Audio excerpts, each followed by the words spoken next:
যারা ছিল ডিবের তারা কয়েকজন অতি উৎসাহী হয়ে পুরো আমার হাত থেকে ধস্তাধস্তি করে এই মোবাইলটি যেভাবে নিয়েছেন ওই সময় থেকেই আসলে ছিনিয়ে নেওয়া আমার সন্দেহ হয়েছে যে এরা অন্য রকমের একটা ষড়যন্ত্র এগুলো করছে। আমরা কালকে যখন যাচ্ছি চিন্ময়বাবুকে আমরা ফ্লাইটে তুলে দিতে, তো সেখানে যাওয়ার পরে একজন দাঁড়ানো ছিল। আমরা চিন্ময়বাবুকে যখন ডোমেস্টিকের ওই সামনে আমরা আমরা নামার পরে একজন এসে বললেন যে আমাদের একজন অ্যাসিস্ট্যান্ট ডাইরেক্টর আসবেন, তার সাথে একটু দেখা করা। আমরা মনে করছি যে কোনো প্রোটোকল বা এরকম কিছু একটা, আমরা আসলে নেগেটিভ কিছু চিন্তা করি নাই।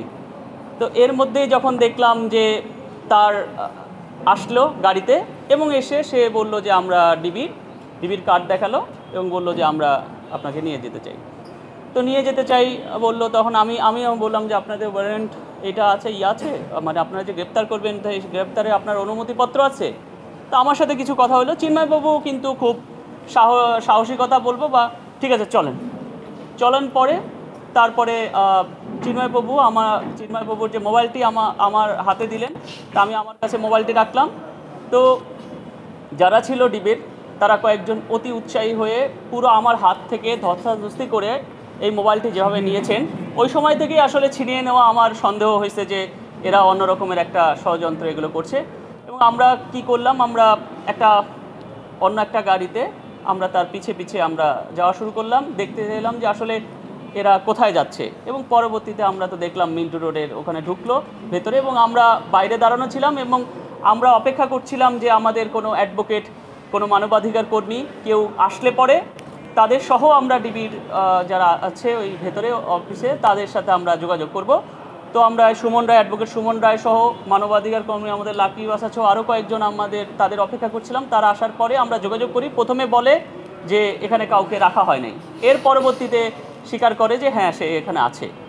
এবং এরপরে যখন চিন্ময়বাবুর এই বিষয়টি এবং দেখলাম যে ভেতরে ওখানে আমরা যোগাযোগ করার চেষ্টা করছি একটা লুকোচুরি ব্যাপারের মতন। তো এর মধ্যেই দেখি যে অনেক মানুষ জড়ো হয়ে যাচ্ছে, যেহেতু চিন্ময়বাবু বাংলাদেশে এখন সংখ্যালঘু সম্প্রদায়ের মধ্যে বোধহয় সবচেয়ে জনপ্রিয় একজন ব্যক্তি। অনেক তার গ্রেপ্তারের তরুণ সম্প্রদায় চলে আসতেছে ডিবি অফিসের সামনে। তা আমি সুমন সহ অন্য যারা আছে তাদের বললাম যে এটা কিন্তু এখানে কোনো দুর্ঘটনা ঘটতে পারে, দেখা যায় এখানে এই তরুণেরা তারা দাঁড়াবে স্বাভাবিকভাবে চিন্ময়বাবুর জন্য, এখানে সুযোগ সন্ধানী অনেকে ঢুকে যেতে পারে এবং তারা এসে সেই দায়ভার সব এই হিন্দু সম্প্রদায়ের ওদের উপর চড়িয়ে দিতে পারে। তো অতি দ্রুত এই মুহূর্তে এই যত ছেলেপান আছে সবাইকে এখান থেকে বিদায় করতে হবে।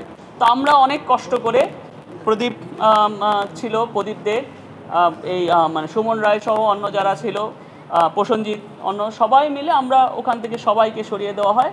তো আমি আস্তে আস্তে দেখি যে ওরা শাহবাগে। তখন আমরা বললাম যে শাহবাগে কেন, আমাদের তখন কথা ছিল যে ওখান থেকে আমরা ঢাকেশ্বরীতে এসে আমাদের সিনিয়র নেতৃবৃন্দ বাংলাদেশে যারা হিন্দু সম্প্রদায়ের পুজোজ্জীবন হিন্দু বৌদ্ধের, আমরা চাই যে ঢাকেশ্বরী যেহেতু জাতীয় মন্দির, সেখান থেকে যেহেতু সকল সিদ্ধান্ত হয় এবং চিন্ময়বাবু যেহেতু হিন্দু সম্প্রদায় সংখ্যালঘু সম্প্রদায়ের একটা একত্বের প্রতীকে পরিণত হয়েছে বর্তমানে, তো সেখানে ঢাকেশ্বরী মন্দির আলোচনা করা যে আমাদের পরবর্তী করণীয় কী।